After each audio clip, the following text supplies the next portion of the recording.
untuk kita di Malaysia ni yang banyak tenggelam dengan open house. Sedar-sedar je dah 18 Syawal. Sedar-sedar je dah 21 Syawal. So alamak, lagi seminggu je 7 hari. Qadaknya ke mana?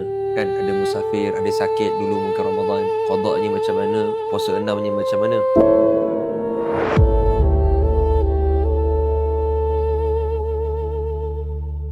Bismillahirrahmanirrahim. Alhamdulillah wassalatu wassalamu ala Rasulillah wa ala alihi wa ashabihi wa man wala amma ba'd. Dalam bulan Syawal yang diberkati dengan kegembiraan dan kebahagiaan ini, kita bergembira kerana syiar Allah Subhanahu wa taala iaitu hari raya Aidilfitri pada 1 Syawal. Kemudian kita disunatkan untuk melaksanakan puasa 6 hari di bulan Syawal berdasarkan hadis Abi Ayyub Al-Ansari radhiyallahu anhu bahawasanya Rasulullah sallallahu alaihi wasallam bersabda, "Man shama Ramadan, siapa yang berpuasa bulan Ramadan, thumma atba'ahu sittan min Syawal." Kemudian diikuti selepasnya dengan puasa 6 hari, puasa sunat 6 hari di bulan Syawal, kana kasiyamid dahr. Dia akan mendapat ganjaran siyamid dahr. Para ulama berbeza pendapat tentang tafsiran siyamid dahr ini. Ada yang mengatakan pahala puasa selama setahun, ada yang mengatakan pahala puasa siyamid dahr selama setahun, ada yang mengatakan pahala puasa wajib selama setahun dan sebagainya seperti mana yang termaktub dalam kitab-kitab para fuqaha dan para ashab. Timbul satu persoalan tuan-tuan dan puan-puan. Apakah hukum seseorang itu menggabungkan niat puasa qadaknya dengan puasa sunat 6 hari di bulan Syawal ataupun apa-apa puasa sunat yang lain? Mendepani isu ini, para ulama mazhab terbahagi kepada dua pendapat. Sebagaimana yang telah dinyatakan oleh para imam. Pendapat yang pertama adalah pendapat yang mengatakan tidak boleh menggabungkan di antara dua niat ini. Tidak boleh menggabungkan antara niat qada dan niat puasa sunat. Kedua-duanya mesti diasingkan. Mesti qada dahulu, kemudian baru asing puasa sunat pada masa yang lain, pada hari yang lain. Dan pendapat ini adalah pendapat Al-Imam An-Nawawi di dalam kitabnya Al-Majmu', iaitu syarah ke atas kitab Al-Muhazzab oleh Al-Imam Ash-Shirazi. Dan juga pendapat ini dibela secara kuat dan amat-amat dahsyat oleh Al-Imam Al-Allamah As-Samhudi rahimahullah dalam kalangan Asy-Syafi'iyah.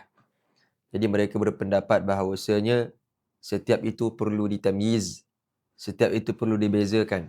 Qadaknya satu, sunatnya satu, kerana kedua-duanya berstatus dengan status yang saling berasingan dan saling berseberangan. Ini fardu wajib, yang ini adalah tanafful, nafl, iaitu sunnah. Maka tidak boleh digabungkan ketika itu. Jadi ini adalah pendapat yang pertama dalam mazhab, iaitu pendapat Al-Imam An-Nawawi dalam kitab dia Al-Majmu' dan juga Al-Imam As-Samhudi rahimahullah ta'ala seperti mana yang dinukilkan oleh para ashab mutaakhirin. Dalam mazhab Syafi'i juga kita ada pendapat yang kedua, iaitu pendapat yang dinukilkan oleh Al-Allamah Ibn Hajar Al-Haytami rahimahullah di dalam kitabnya At-Tuhfah dan Al-Imam Syamsuddin Ar-Ramli di dalam kitabnya Nihayatul Muhtaj. Iaitu mereka menukilkan daripada kebanyakan ashab, antaranya adalah Al-Imam Al-Barizi rahimahullah, Al-Imam An-Nashizi rahimahullah, Al-Imam Ali Salih Al-Hadrami rahimahullah, dalam kalangan fuqaha Asy-Syafi'iyah mutaakhirin yang memfatwakan kedua-duanya boleh digabungkan. Puasa qada Ramadan dengan puasa 6 contohnya, sunat, boleh digabungkan dan uthiba alaihima, dan mendapat dan berhasil mendapatkan pahala kedua-dua puasa ini.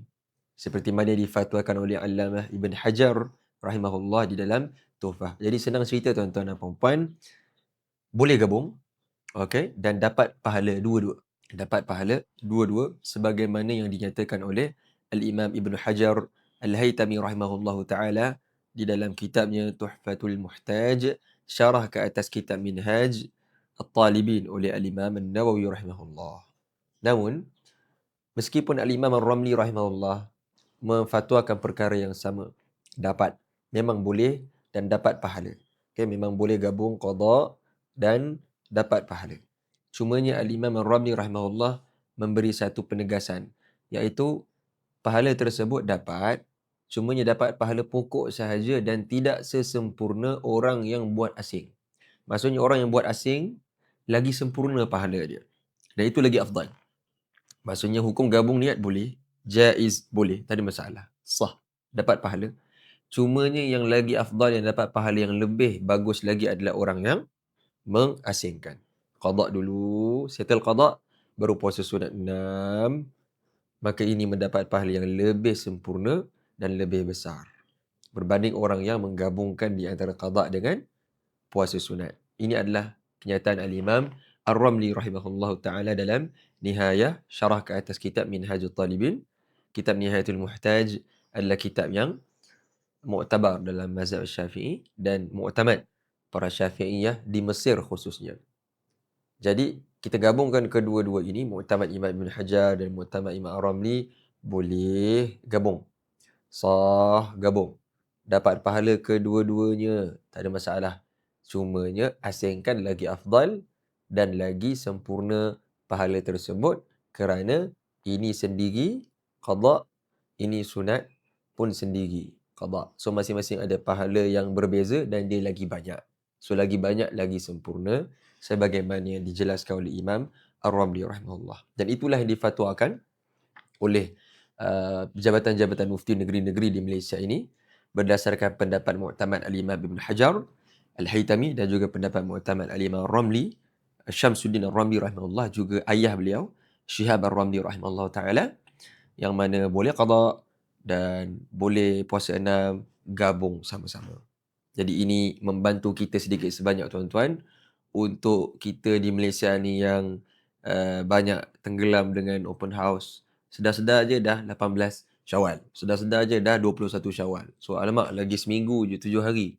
Qadaknya ke mana? Kan ada musafir, ada sakit dulu mungkin Ramadan. Qadaknya macam mana? Puasa 6-nya macam mana? Kan? Jadi boleh gabung, tidak ada masalah berdasarkan pendapat mu'tamad Ibn Hajar dan Ar-Ramli rahimahullah ta'ala. Dan yang mana merupakan ulama-ulama yang mu'tabar dalam mazhab. Dan sedemikian juga yang dinyatakan oleh Al-Imam As-Suyuti rahimahullah dalam Ashbah wan Nazair, berdalilkan qiyas pada kaedah al-umuru bimaqasidiha. Okay, setiap perkara itu berdasarkan apa yang diniatkan, berkiaskan dengan orang yang masuk dalam masjid kemudian dia sembahyang fardu, maka telah terhasil bagi diri dia tu, contoh dia sembahyang subuh 2 rakaat, dia masuk masjid, imam dah takbir subuh, solat subuh, kemudian dia terus solat subuh tanpa tahiyatul masjid. Okey, maka orang yang terus sembahyang subuh tadi tu, dia dapat subuh, pahala subuh fardu, dan dia dapat sekali pahala tahiyatul masjid kerana itu adalah salat yang dilaksanakan bila masuk je dalam masjid tanpa duduk. Maka dia dapat pahala subuh tu, niat subuh pun jatuh, maksudnya jatuh tu jadilah, jadi niat tu, dan niat tahiyatul masjid dia pun jadi dan telah pun terlaksana dan telah pun dapat. Jadi pada itu ada penggabungan antara satu niat fardu, satu niat sunat. So surah yang seperti ini, okay, kes yang seperti ini sah, tak ada masalah, sah. Maka dikiaskan dengan puasa qada dan puasa 6 sebagaimana yang dinyatakan oleh Al-Imam Suyuti dalam kitabnya Al-Ashbah wan Nazair dalam kaedah al-umur bimaqasidiha, dalam mabahith kaedah al-umur bimaqasidiha. Jadi ini adalah perbahasan tentang dalil yang agak teknikal dalam mazhab dan khilaf berkenaan mazhab. Jadi tuan-tuan dan puan-puan, saya cadangkan bagi siapa yang masa dah time dah lewat, maka tuan-tuan gabunglah. Tapi kalau siapa yang ada kelapangan, asingkanlah kerana itu lebih pahalanya, lebih sempurna, lebih besar sebagaimana kata Imam Ramli rahimahullah. Assalamualaikum warahmatullahi